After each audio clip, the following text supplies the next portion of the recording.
안녕하세요. 저는 결혼을 앞둔 예비 신부입니다. 식도 올려보기 전에 결혼이 한 번 엎어질 뻔했다가 다시 결혼을 준비 중에 있거든요. 이렇게 결혼을 하는 게 맞는지 모르겠다는 생각은 중간중간 들긴 하지만 상황을 이렇게까지 만든 남편이 억울한 입장이긴 한 것 같아 용서를 한 상태입니다. 남편이 바람을 핀 것도 아니고 돈을 날린 것도 아니고 마마보이 같은 사람도 아니에요. 모자르듯 남편과의 인연을 단번에 정리할 수가 없기도 했고 남편과 제 2의 인생을 함께 해보지 못해서 그런지 남편을 향한 마음이 여전히 컸기 때문입니다. 제가 들려드릴 사연은 결혼 전부터 엎치락 뒤치락 난리였던 예비 시댁 사람들과의 관계에 대한 거예요. 결혼하신 분들 중에 혹시 형님 되는 여자 식구가 있는지 궁금합니다. 있다면 형님이랑 친한 분들도 계실까요? 저는 아직 정식 식구도 아닌데 예비 형님 문제로 결혼을 엎을 뻔했거든요. 물론 지금은 당연히 해결이 되었기에 제가 이 글을 쓰게 된 것인데요. 제 이야기 한번 들어보시고 제 언행에 대해 따끔한 조언 한마디씩 부탁드립니다. 제게는 연애 기간 6년 차인 남자친구가 있습니다. 저희는 서로 긴 기간 연애하면서 경제 차이를 그리 못 느꼈고 자연스레 얘기를 트게 된 집안 사정만 들어봐도 서로 형편이 비슷했어요. 예비 신랑과 결혼을 약속한 관계로 발전할 수 있었던 이유 중 양가 집안 형편도 나름 조건에 있었습니다. 너무 수준 차이가 많이 나면 한쪽이 부담스럽잖아요. 저희는 다행히 금전적인 부분에서 문제될 게 전혀 없었다는 겁니다. 저와 예비 신랑은 결혼하기 전 모아둔 돈과 약간의 대출을 받아 적당한 빌라 정도에서 살 수 있는 집까지 알아봐뒀습니다. 남들은 돈이 없어서 원룸에서 시작하는 신혼부부도 있다던데 그에 비하면 저와 예비 신랑의 출발선은 한참 위에서 시작한 셈이죠. 결혼 계획을 세우면서도 저희는 딱히 안 맞는 부분도 없었고 부딪힐 만한 상황이 생기더라도 서로 의견 조율이 잘 되는 편이었습니다. 예비 신랑과 저는 만난 지 2년째부터 서로를 환상의 짝이라고 생각했을 만큼 잘 맞았어요. 그랬기 때문에 더더욱 서로를 결혼 상대로 본 거였죠. 저희가 본격적으로 결혼 준비에 돌입하면서 첫 번째로 양가 부모님께 먼저 인사를 드리기로 했는데요. 월차를 내지 못해서 퇴근하고 예비 신랑을 만나 저녁에 출발을 하였습니다. 예비 신랑 집을 처음 가보는 건 아니었어요. 예비 신랑과 연애를 길게 했다 보니까 몇 번 시댁에 가서 저녁밥을 얻어먹은 적이 있었거든요. 그 때문인지 이웃집 놀러 가는 것처럼 걸음이 가벼웠습니다. 이렇게 말씀드리면 저한테 예비 시부모가 어떤 존재인지 느껴지지 않습니까? 예비 시부모는 제게 부모님 다음으로 정말 좋아하는 어른들입니다. 제 나이가 30대 중반인데도 예비 시부모는 저를 뽀송뽀송한 아기로 보거든요. 예비 신랑이 저와 5살 차이가 나는데 예비 시부모 입장에선 집에 막내 아들이 40대이다 보니까 30대인 저를 더 그렇게 봐주는 것 같기도 했고 또 예비 신랑이 늦둥이거든요. 그래서 예비 시부모님이 저희 친정 부모님보다 나이가 좀 더 많습니다. 이 때문에 저를 더더욱 젊은 처녀처럼 보는 게 아닌가 싶어요. 예비 신랑이 막내라고 했잖아요. 네, 예비 신랑에게는 형이 하나 있습니다. 예비 아주버님은 남편과 제법 나이 차이가 많이 나더라고요. 50대라고 들었습니다. 저희 친정엄마가 50대 후반인데 아주버님과 고작 9살 차이 나는 거 있죠. 그래서인가 예비 시부모와는 벌써 친해졌지만 이상하게 아주버님은 조금 어려웠습니다. 아주버님이 잘 나가는 회계사라서 친근한 이미지는 아니었기 때문에 멀게 느껴졌을 수도 있겠네요. 제가 예비 신랑과 연애를 시작한 초창기에 아주버님이 결혼을 했다고 들었어요. 결혼하고 바로 분가를 했기 때문에 제가 예비 시댁으로 발길하기 시작했을 때는 당연히 아주버님 얼굴을 볼 수 없었습니다. 그렇다고 한 번도 마주하지 않았던 건 또 아니에요. 예비 신랑과 함께 하다 보니 지나가다 한 번씩 짧게 마주치는 순간도 있었으니까요. 제가 이렇게 아주버님 얘기를 길게 했던 건 당연히 예비 형님 얘기 때문이란 거 앞에 말씀드렸죠. 아주버님 얼굴도 잘 못 봤는데 제가 어디 예비 형님을 만났을 리가 있겠습니까? 아주버님도 바깥에서 예비 신랑 때문에 어쩌다가 마주친 거라 주부인 예비 형님은 한 번도 본 적이 없었어요. 아마 결혼하기 전에 인사자리나 결혼식에서 보게 되지 않을까 싶었습니다. 그동안 일 때문에 바빠서 오랜만에 예비 시댁을 가는 거였는데요. 아무리 오랜만에 간다고 하더라도 제가 예비 시댁 가는 길을 모르는 게 아니거든요. 그런데 예비 신랑이 제가 알던 방향이 아닌 다른 방향으로 운전을 하는 겁니다. 어디 가냐고 물어봤더니 근래에 예비 시댁이 이사를 했다고 하더라고요. 도착하기 전만 해도 몰랐던 소식이니까 그저 놀라기만 했고 또 제가 예비 시댁에 그동안 연락을 너무 안 했구나 생각하기만 했습니다. 그러나 저는 예비 신랑이 도착한 아파트를 보고 놀랄 수밖에 없었는데요. 분명 일반 빌라에 살고 계셨는데 이사 온 곳은 다름 아닌 강남의 대형 아파트인 거 아니겠습니까? 평소 예비 신랑이 주말마다 복권을 하고 있는 걸 알기 때문에 1등이라도 당첨된 줄 알았습니다. 예비 신랑한테 어떻게 된 거냐고 사정을 물었더니 예비 형님이 이 집을 해줬다고 하는 겁니다. 예비 형님과 아주버님은 잠깐 맞벌이를 했었는데 그 당시 아이를 시부모님께 맡기고 일을 봤다고 해요. 그 노고가 고마워서 예비 형님이 예비 시부모한테 선물로 준 게 이 아파트라고 했습니다.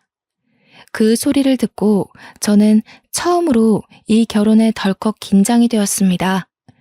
예비 시부모도 저를 이 정도로 떨게 하진 못했는데 예비 형님의 재력이 이 결혼에 대한 고민으로 이어지게 되더군요. 그날 본 아파트 때문에 갑자기 예비 신랑과도 거리감이 생기는 느낌이었어요.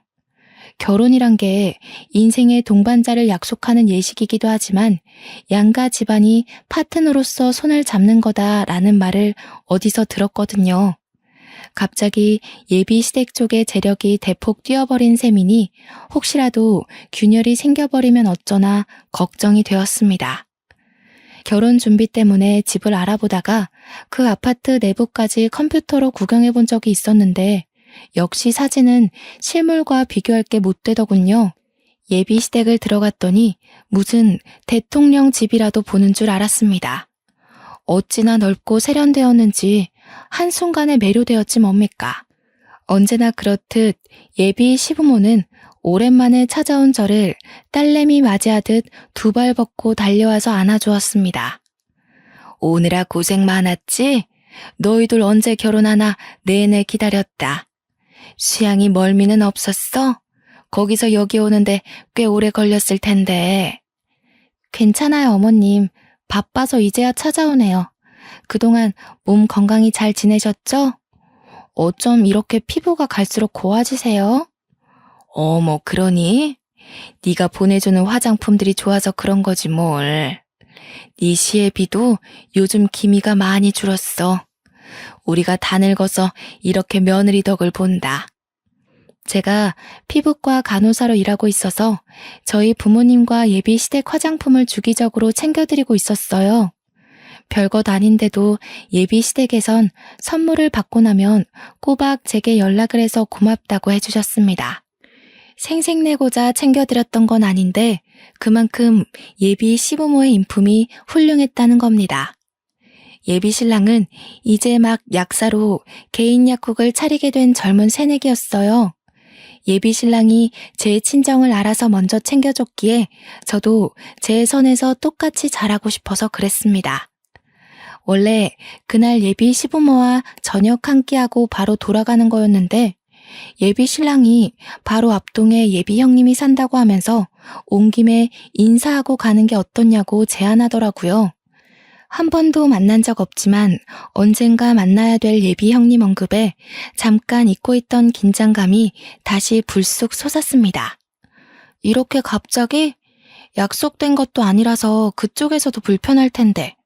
게다가 이미 저녁 시간도 훨씬 넘겼잖아. 나는 처음 뵙는 건데 이렇게 찾아가는 건 좀 예의가 아니지 않을까? 에이, 형수는 그런 거 없어.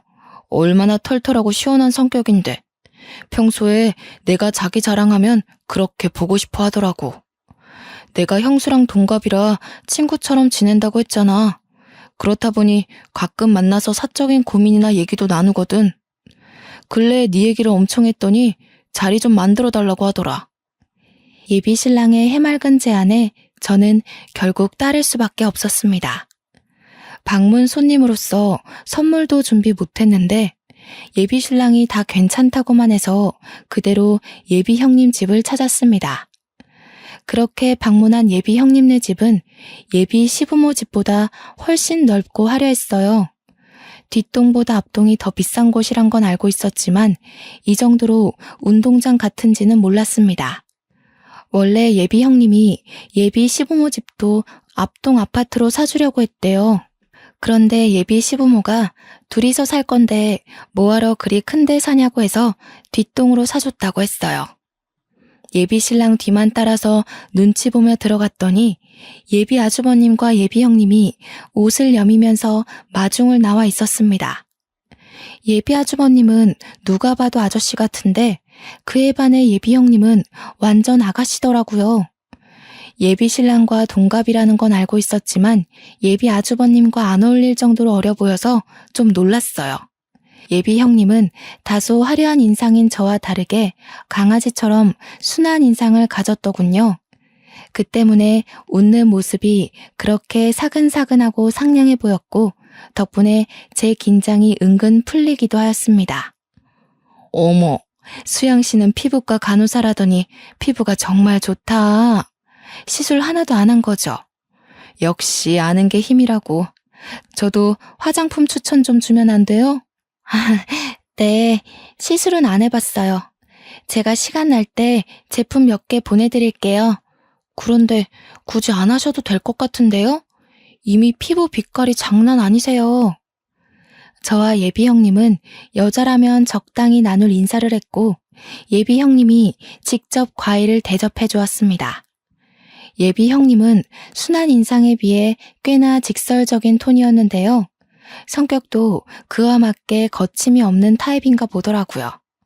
저와는 초면인데도 저희에게 신혼집 사정을 물어봤습니다. 나랑 수영이 모은 돈이 좀 돼서 저기 변두리 쪽에 30평 정도는 구할 수 있을 것 같아. 가봤는데 좋더라고. 산책로도 있어서 강아지 2마리 정도도 키워볼까 해. 그래? 서울 변두리 쪽이면 출근하는데 무리되지 않겠어? 또 어머님 아버님 집이랑도 멀어지는 거잖아. 왔다 갔다 힘들 텐데. 둘이서 얼마 모았는데? 한 2, 3억 정도 돼. 대출까지 보태면 5억 좀 안 될 것 같아. 네가 돈 많은 집 딸이니까 몰라서 그래. 결혼 이렇게 시작하는 거면 어렵지 않게 출발하는 거야. 뭐 보통 신혼부부와는 다르게 결혼하긴 했으니 모른다고 볼 수 있겠지. 그러지 말고 너희들도 이 아파트로 들어오면 어때? 내가 보태줄게. 예비 형님은 표정 하나 안 변하고 저희에게 30억 아파트로 들어오라고 제안했습니다.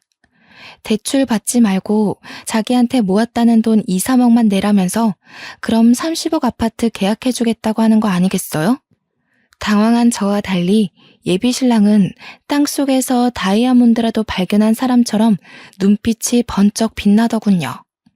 예비 신랑과 예비 형님이 친구처럼 지낸다는 것도 물론 알고 있었지만 둘은 모든 면에서 서슴없을 정도로 친한 듯 보였습니다. 정말 진심이야? 우리한테는 이런 거 농담 아니야. 괜히 말장난하는 거면 그렇다고 얼른 말해라. 그런 게 아니라면 우리야말로 진심 고맙지. 농담 아니야. 내가 언제 너한테 돈으로 농담하는 거 봤니? 앞동은 부담스러울 거잖아. 뒷동으로 해줄까 하는데 어떻게? 당장 해줘? 예비 신랑과 예비 형님 둘이서만 신난 대화였습니다. 예비 아주버님은 일 때문에 저와 인사만 했을 뿐 줄곧 방에 있었어요. 저 혼자 덩그러니 그 둘 대화를 보며 불청객 마냥 앉아 있었죠. 예비 신랑은 제게 너무 잘 됐지 않냐고 하면서 3억으로 30억 아파트에 살 수 있게 되었다고 되게 좋아라 했습니다. 근데 저는 왠지 그게 좀 불편했어요. 저희가 충분히 독립적으로 시작할 수 있는 신혼살림을 시부모도 아닌 형님한테 도움받는 것이 내키지 않았습니다. 그렇게 되면 사는 내내 예비 형님 때문에 신경이 쓰일 것 같기도 했고 자칫 남의 집에 얹혀 사는 기분이 들 것 같거든요. 제가 예민하게 생각했던 걸까요? 제가 계속 대답을 머뭇거리고 있자 예비 형님이 수양 씨는 싫은가 봐 하면서 저를 떠보는 거 아니겠습니까? 예비 신랑은 제 반응을 살피면서도 눈치 없이 예비 형님 편에 서서 저를 설득하기 바빴어요. 저는 여차저차 의논해보겠다고 하고 그만 자리를 마무리했습니다. 그 집을 나와서 예비 신랑 차에 올라탔을 때 제가 먼저 예비 신랑한테 속마음을 밝혔어요. 그냥 우리가 계획했던 대로 하자. 우리가 당장 어려운 것도 아닌데 왜 형님한테 도움을 받아. 남한테 손 벌리면 언젠가는 꼬리 밟혀. 그리고 계속 뭔가 보답해야 될 것 같단 말이야. 남이라니 이젠 가족이 될 사이인데. 그리고 혜령이는 좋은 마음으로 우리 도와준다는 거야. 우리 완전 로또 1등 된 거나 마찬가지라니까. 너무 부정적으로만 보지 말고 우리 결혼해서 잘 살려고 주는 선물이라고 생각해봐. 예비 신랑은 이미 예비 형님 제안에 홀라당 넘어간 듯 보였습니다. 저는 찝찝한 기분을 안고 고민을 계속해야 했어요. 예비 신랑과 계속 대화를 시도해봤자 답이 없을 것 같아서 한 번은 인터넷 커뮤니티에 익명으로 물어보기도 했습니다. 그러니 반응이 거의 반반이더라고요. 예비 신랑 말대로 이건 완전 복권 당첨이라고 자존심 세우지 말라는 사람들도 많았고 분명 형님이 그냥 주는 거 아닐 거라며 절대 책 잡힐 짓 하지 말라고 주의 주는 사람들도 많았습니다. 저는 솔직히 좀 후자 쪽으로 마음이 기울어 있는 사람이거든요. 제가 고민을 길게 하는 바람에 예비 형님께 줘야 하는 답은 그 기일이 자꾸 미뤄졌습니다. 예비 신랑은 저를 설득하기만 했지 강제로 밀어붙이진 못했어요. 일단 그 제안을 수긍한다면 저희 쪽에 형님네에 3억을 줘야 하는 입장인데 제 돈을 합치지 않고서는 예비 신랑 혼자 그 돈을 당장 못 만들기 때문이었죠. 제가 고민하는 걸 아는지 한날 모르는 번호로 전화가 왔는데 예비 형님이더라고요. 예비 신랑한테서 제 번호를 받은 듯 싶었습니다. 우리 통화하는 거 처음이죠? 내 번호 저장해놔요. 할 말이 있어서 그러는데 우리 집 찾아올 줄 알아요? 오늘 와줄 수 있어요? 네, 웬만하면 그러고 싶은데 여기서 거기까지 1시간 걸리거든요. 왔다 갔다만 2시간 반은 잡아야 되는데 제가 내일도 출근이라서 어려울 것 같아요. 정 안 되면 우리 집에서 자고 가면 되죠. 이미 수양 씨 신랑은 오케이 했는걸요? 내가 꼭 해줄 말이 있어서 그래요. 예비 형님이 할 말 있다고 다짜고짜 사람을 부르는 것보다 예비 신랑이 이미 제안에 허락했다는 게 황당했습니다. 저는 예비 형님과 전화를 끊고 바로 예비 신랑한테 전화했어요. 예비 신랑 말로는 예비 형님이 저한테 전화할 거라고 해서 자기가 굳이 안 했다고 하더군요. 거기서 제가 뭐라고 하겠습니까? 예비 신랑 말도 일리가 있는걸요. 시댁이랑도 별 이상이 없는데 왜 자꾸 엉뚱한 데서 묘하게 불편한 감정이 생기는지 모르겠습니다. 예비 형님이랑 제가 나이가 비슷해서 그런가 싶기도 하고 그때만 해도 진짜 아무것도 몰랐어요. 별 수 없이 예비 신랑을 만나 예비 형님 아파트에 또다시 인사를 하러 갔습니다. 예비 형님이 저희를 부른 이유는 역시나 해결되지 않고 있던 집 문제였어요. 보아하니 예비 형님과 예비 신랑이 짜고서 저를 설득하기 위해 마련한 자리 같았어요. 예비 형님이 집 얘기하자마자 예비 신랑이 적당한 타이밍에 계속 맞장구 치며 저를 부추겼거든요. 둘이서 쿵짝이 잘 맞는 걸 보니 저 하나 설득시키자고 작당한 게 충분히 예측되었죠. 그럼에도 불구하고 제가 쉽게 판단을 내리지 못하니까 그 끝도 없는 논쟁은 참 길게도 이어졌습니다. 결국 저는 거기서 저녁도 먹고 하룻밤 신세까지 지게 되었어요. 예비 형님이 저와 예비 신랑에게 손수 잠옷도 빌려주더군요. 그날 저는 빈방에서 예비 신랑과 긴밀한 대화를 더 나눴습니다. 자기 이러는 거 솔직히 자존심으로밖에 안 보여. 혜령이 두 번째 보잖아. 집 사줬다고 생색내래로 보였어? 왜 이렇게 부정적이야? 자존심? 그래, 자존심 상하긴 해. 왠지 받으면 안 될 것 같아서 그러지. 내 돈도 아닌데 언젠가는 그걸 달라고 할 수도 있고, 그걸 빌미로 우리한테 생색을 낼 수도 있어. 계속 같은 소리네. 혜령이 그런 애 아니라니까. 혜령이는 너더러 신중하고 야무져서 나보고 신부 하나는 잘 골랐다고 하더라. 어차피 나랑 결혼하면 혜령이랑 한 식구가 되는 건데 좀 좋게 보려고 노력하면 안 돼? 제가 답답하게 행동했는지 예비 신랑은 잠깐 담배 좀 피고 오겠다고 나가버렸습니다. 예비 신랑은 담배를 자주 피는 건 아니었고 열받을 때마다 성질내는 대신 담배로 화를 다스리는 사람이었는데요. 그러니까 지금 성질이 났다는 뜻이에요. 예비 신랑이 저렇게까지 나오니까 진짜 예비 신랑 말대로 제가 너무 민감하게 생각했나 싶더라고요. 예비 신랑 돌아오면 좋은 방향으로 얘기를 다시 해볼 생각이었습니다. 그런데 예비 신랑이 1시간이 넘어도 안 오는 거 아니겠어요? 기다리다 못한 제가 방 밖을 나가봤는데 넓은 거실 쪽에서 무슨 소리가 들렸습니다. 소리 나는 대로 따라가 보니 거실이 아니라 주방 쪽이었고 저는 발소리를 더더욱 죽여가며 소리의 출처를 찾아보게 되었죠. 그런데 그곳에서 저는 정말 충격적인 장면을 보게 되었는데요.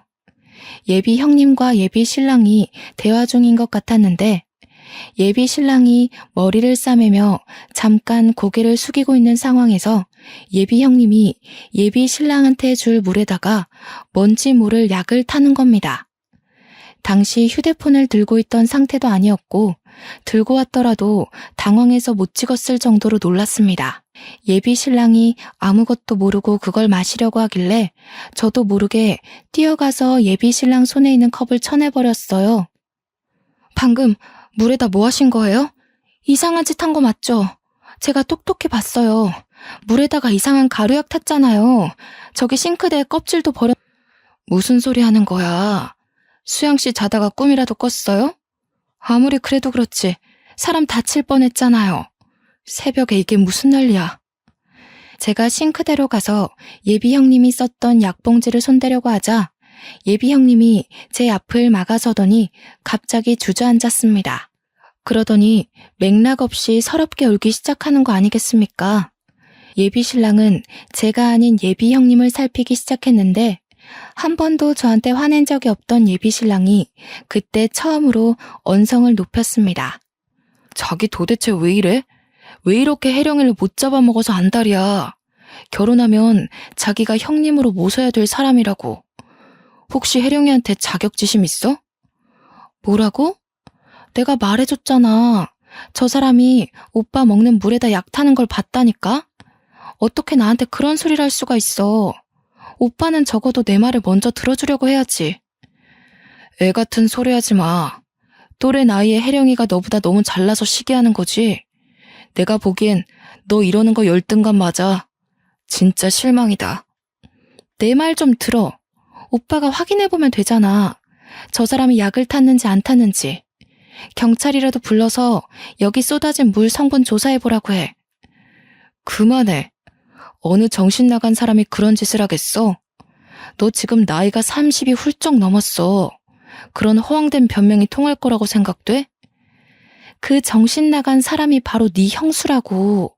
내 말은 확인도 안 해보려고 하면서 저 사람 말은 뭐가 그리 믿을 게 있다고 감싸도는 건데 진짜 정신 나간 년이 누군지 모르겠어? 저는 결국 식구끼리 해선 안 될 말을 저질러 버렸습니다. 그랬더니 예비 신랑은 아예 저를 막장으로 보더군요.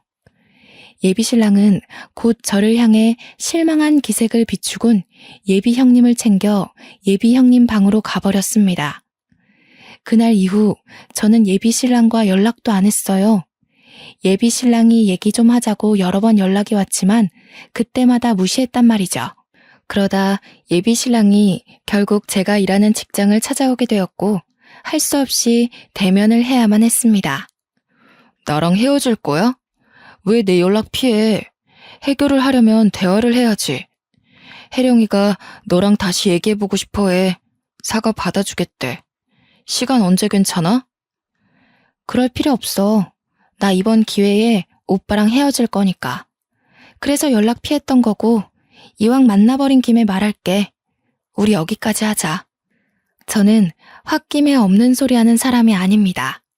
100% 진심이었습니다. 예비 신랑과 연락 안 하는 시간 동안 저도 제 나름 생각 많이 하고 내린 결정입니다. 예비 시댁에서 예비 형님이란 존재가 사라지지 않는 이상 그 집과 인연을 맺어선 안 된다는 쪽으로 마음이 기울어 버렸어요. 그리고 그날 예비 형님 집에서 보였던 예비 신랑의 태도, 그건 제게 엄청난 실망을 안겨준 일이었습니다. 오빠도 마음 정리할 필요하지. 정리 잘하고 파혼 얘기 아니면 앞으로 연락하지 말아줘. 그래도 6년 동안 좋았어. 이렇게 끝나버릴 줄은 몰랐는데 우린 여기까지인 것 같다.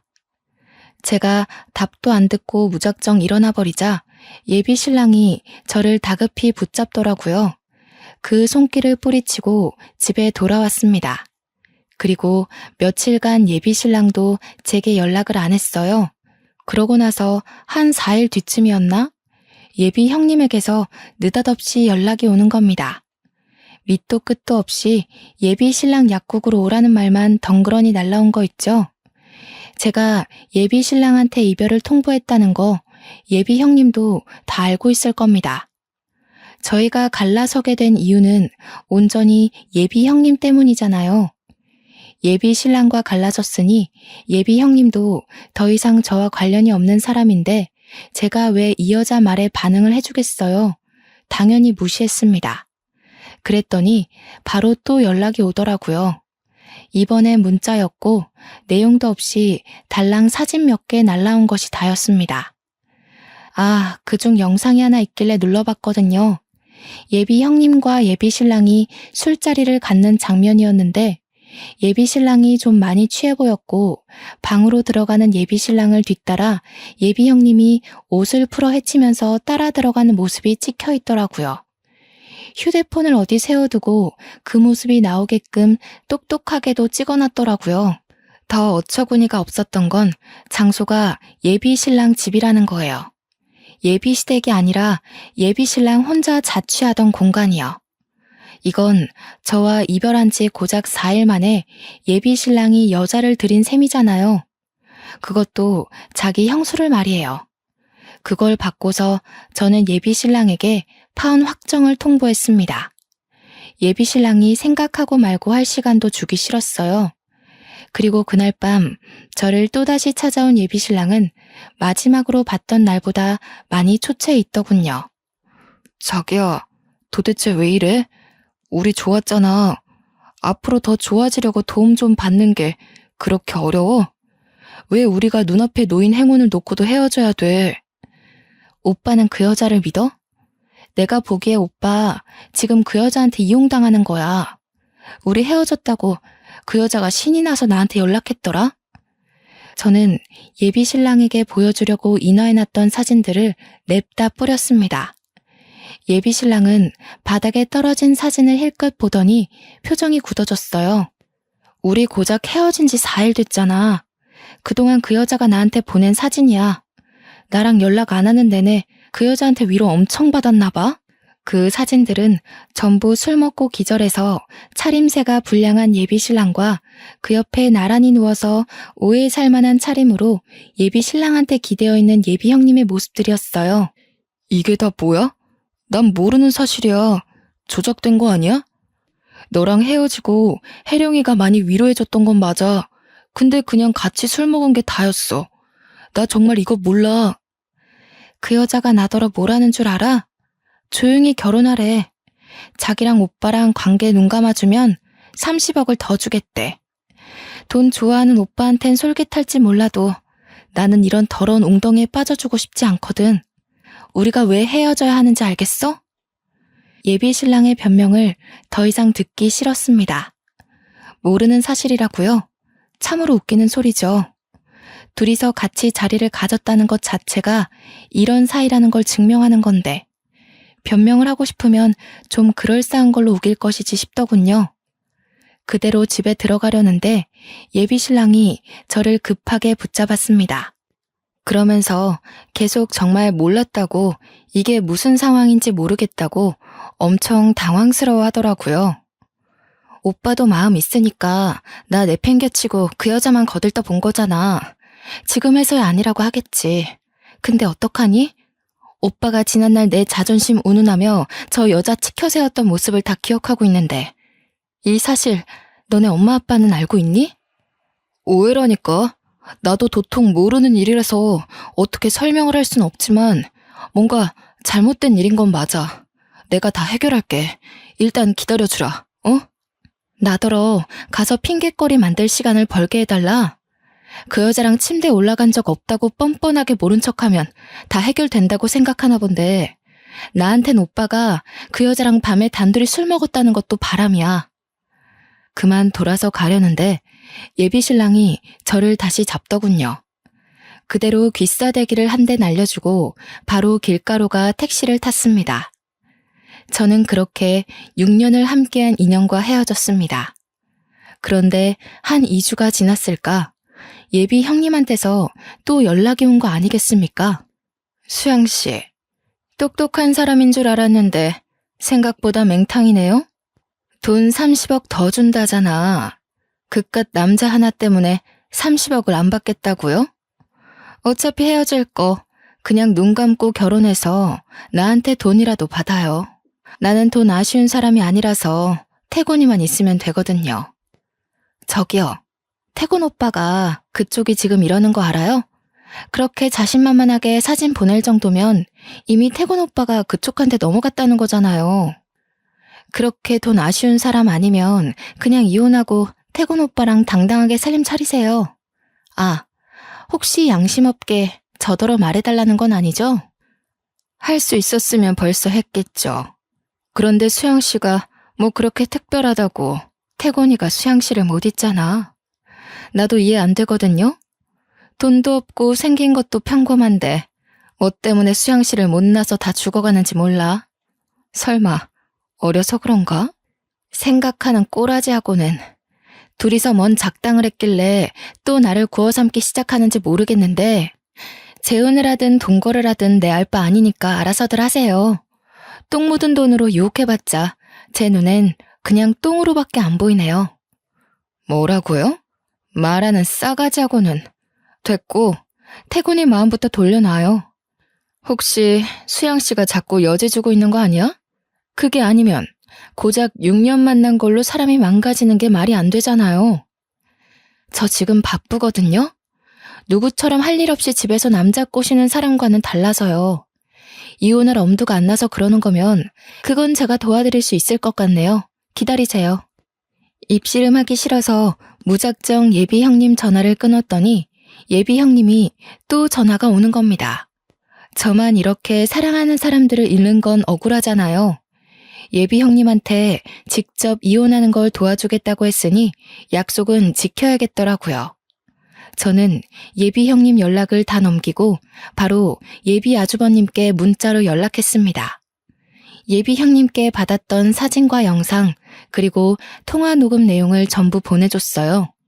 이 상황에 상관없던 예비 아주버님께 괜한 피해를 주는 것 같아 죄송했지만 한편으론 예비 아주버님이 이혼을 했으면 좋겠다고도 생각했어요. 예비 아주버님께 보낸 연락들로 인한 파장은 제법 컸습니다. 제가 예비 시댁에서 오는 연락을 받지 않으려고 일부러 벼르고 있었는데 상상 이상으로 연락이 많이 오더라고요. 예비 시부모께는 이렇게 되어버린 사실이 죄송해서 차마 연락을 받을 순 없었고 예비 형님 전화는 마지막으로 딱 한 번 받아봤습니다. 어떤 꼴이 되었는지 좀 궁금했거든요. 뭣도 없는 년, 기세 좀 펴게 도와줄랬더니 꼴에 자존심만 세서는. 네가 감히 나를 이 꼴로 만들고서 무사할 것 같아? 세상에 돈만 있으면 못하는 게 없어. 내 손으로 너 하나 망가뜨리는 거 아무것도 아니라는 거야. 네가 가진 돈이 다 네 돈이니? 네 부모님 돈 아니야? 부모 없으면 아무것도 아닌 주제에 세상에서 돈만 있으면 다 된다고? 그런데 왜 나한테 전화해서 따지고 있어? 가서 돈으로 사람들 마음 사서 네 편 만들면 되잖아. 그게 안 되니까 너도 이 난리인 거 아니야? 이혼하게 도와줬으면 고맙다고 절이나 할 것이지. 뭐라고? 어디서 반말이야. 이혼을 하고 말고는 내가 정한다고 했지. 태곤이까지 날 미친년으로 보잖아. 어떡할 거야? 잘 됐네. 네가 네 무덤 판 거라고 생각해라. 그리고 너 피부 관리 좀 해야겠더라. 35살 치곤 잔주름이 너무 많아. 어쩌다 보니 점점 유치한 다툼으로 변질되는 것 같아서 그만 끊어버렸습니다. 보니까 예비 아주버님한테 이혼 소송을 당했나 봐요. 심지어 예비 아주버님은 제 연락을 받고 바로 그 집을 나왔다고 했습니다. 예비 아주버님이 인상만큼이나 뒤 안 돌아보는 성격이 맞았나 보네요. 부정행위를 뻔뻔하게 자랑하더니 참 꼴 좋지 않습니까? 얼마나 고소하던지. 하나 의아했던 건 예비 신랑이랑 따로 관계가 발전할 줄 알았는데 그건 또 아닌가 보더라고요. 예비 신랑이 제게 받았던 사진을 가지고 예비 형님한테 찾아가 따지고 호통을 쳤다지 뭡니까? 이런 정황을 몰랐다는 예비 신랑의 말이 사실인 걸까요? 그때 좀 혼란스러웠던 걸로 기억합니다. 확실히 예비 시댁이 난리 나긴 했던 건지 시댁까지 제게 연락이 왔는데요. 예비 시부모가 저를 워낙 딸처럼 잘 대우해줬다고 했잖아요. 계속 오는 연락을 여태 피하기만 했는데 생각해보니 뭔가 인사도 없이 그냥 떠나는 건 예의가 아닌 것 같아서 전화를 받았습니다. 아가, 얘기 들었다. 얼마나 힘들었을꼬. 우리 태곤이가 너한테 얼마나 미안해하고 있는지 몰라. 너랑 태곤이 6년을 만났잖니. 바보 같은 내 아들이 어떻게 너처럼 착하고 귀한 애한테 그럴 수 있었는지 모르겠다. 예비 시모는 제게 끊임없이 사과를 했습니다. 저는 한마디도 못하고 듣고만 있었는데 계속 자기 아들 못났다고 저더러 제발 용서해달라고 비시는 거 아니겠습니까? 예비 형님은 이미 이혼 진행 중에 있고 예비 시부모도 그 아파트에서 곧 나갈 예정이라고 했어요. 아주버님이 예비 신랑을 상간남으로 소송하진 않았다고 하더군요. 태곤이는 너 없으면 안 돼. 우리가 태곤이 많이 혼냈어. 그런데 태곤이가 알아서 괴로워하고 밥도 한 숟갈 안 먹으려고 하니 어쩌면 좋아. 수양아, 우리로서 정말 너한테 면목 없고 몹쓸 짓을 했다는 거 안다. 그래도 한 번만 용서해주면 안 되겠니? 그러니까 예비 시모 말은 예비 신랑이 내내 제대로 일도 못하고 길 가다 사고 날 뻔하길 몇 번째고 정신 빠진 사람처럼 그렇게 집구석에만 박혀 있다고 합니다. 자기 몸을 위험에 빠뜨리면서까지 자책을 하고 있다니까 솔직히 신경을 안 쓸 수가 없더군요. 말 그대로 6년을 함께한 사이이고 사랑하는 사람과 시작도 못 해보고 끝나버렸기에 저도 모르는 미련이 남아있었나 봅니다. 저는 결국 한 달 뒤쯤에 예비 시부모가 이사 갔다는 곳으로 찾아갔습니다. 이전보단 못하지만 꽤 비싼 아파트에 입주를 했더군요. 예비 시모와 인사를 나누고 있던 중 저는 방에서 나오는 예비 신랑과 눈이 맞았어요. 다 죽은 얼굴이던 예비 신랑은 저를 발견하곤 미친 사람처럼 달려와 포옹을 했습니다. 수영아, 내가 잘못했어. 제발 나 좀 데려가줘. 나 너 없이는 못 살아. 네 말이 다 맞았어. 내가 눈치가 더럽게 없어서 그 여자가 그런 속셈을 가지고 있는 줄도 모르고 너만 탓했어. 진짜 미안해. 잘 알아보고 행동했어야 하는 건데. 예비신랑은 약국까지 문 닫고 쉬고 있다더라고요. 도대체 얼마나 쉬었으면 몸에서 쾌쾌한 냄새가 나는 건지. 예비 시부모 도움으로 겨우 예비신랑을 떼어놓을 수 있었습니다.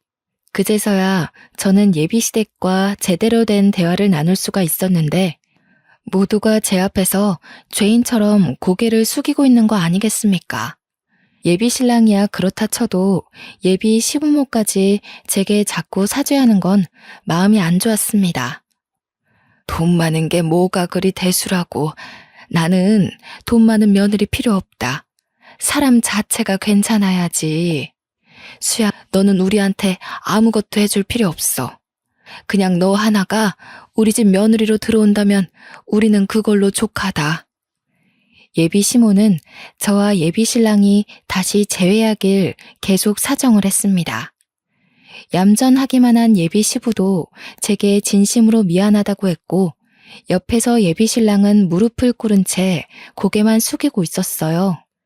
미련 남은 건 저도 마찬가지였기에 저는 결국 사과를 받아주었고 예비 신랑과 다시 재회를 하게 되었습니다. 예비 아주버님이 재산 분할 소송까지 했기 때문에 제법 이득 보고 끝낸 것 같더라고요. 현재 예비 시댁에는 아주버님까지 모두가 같이 살고 있었습니다. 그럼에도 58평 아파트라 그런지 좁은 느낌은 전혀 없었어요. 현재는 결혼을 미루긴 했지만 예비 신랑과 다시 결혼을 전제로 한 만남을 이어가고 있는 중입니다. 아마 결혼을 하게 되면 제가 시댁으로 합가를 하지 않을까 싶어요. 그리고 예비 신랑은 제게 죄지었던 마음을 전부 갚기라도 하듯 굉장히 잘하고 있어요. 제가 하는 모든 의견을 자신보다 우선순위로 두면서 저를 존중해 줍니다.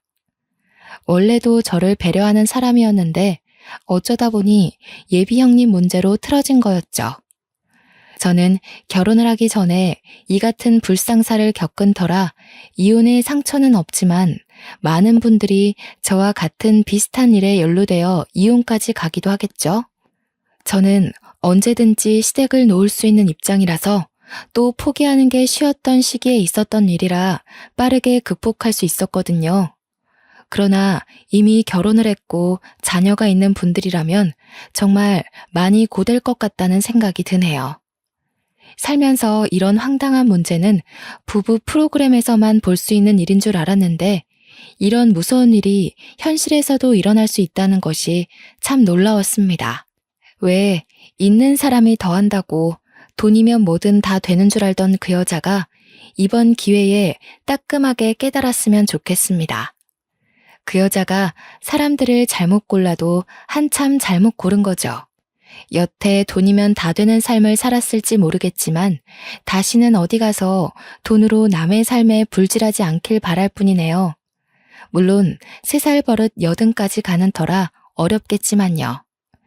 이렇게 긴 글을 써보는 건 처음인데요. 제가 워낙 글에는 소질이 없는지라 글이 좀 뒤죽박죽이었지 않나 걱정이 되네요. 다들 제 사연 괜찮게 들으셨는지 모르겠습니다. 다른 사연들을 보면 사연자들을 아프게 한 사람들과 인연을 끊지 못했을 때 따끔한 코멘트를 좀 많이 남기시던데 왠지 저도 예비 신랑과 재회를 하는 바람에 욕 좀 먹지 않을까 싶어요. 각오 단단히 하고 있습니다. 예비 신랑도 제가 이번 일로 사연 올리게 된 걸 알거든요. 대충 내용들을 얘기해줬고 그 때문에 우리가 욕을 먹을 수도 있다고 특히 예비 신랑한테 귀 간지러울 수 있으니 조심하라고 했거든요. 직접 한 소리 듣는 것도 아닌데 예비 신랑이 덜컥 겁을 먹은 거 있죠? 한참을 웃었습니다. 제 사연이 언제 등장할진 모르겠으나 그때 되면 이미 남편이 되었을 예비 신랑과 함께 저도 우리 이야기를 기다리고 있으려고요. 그만 글을 끝내도록 할게요. 들어주셔서 고맙습니다.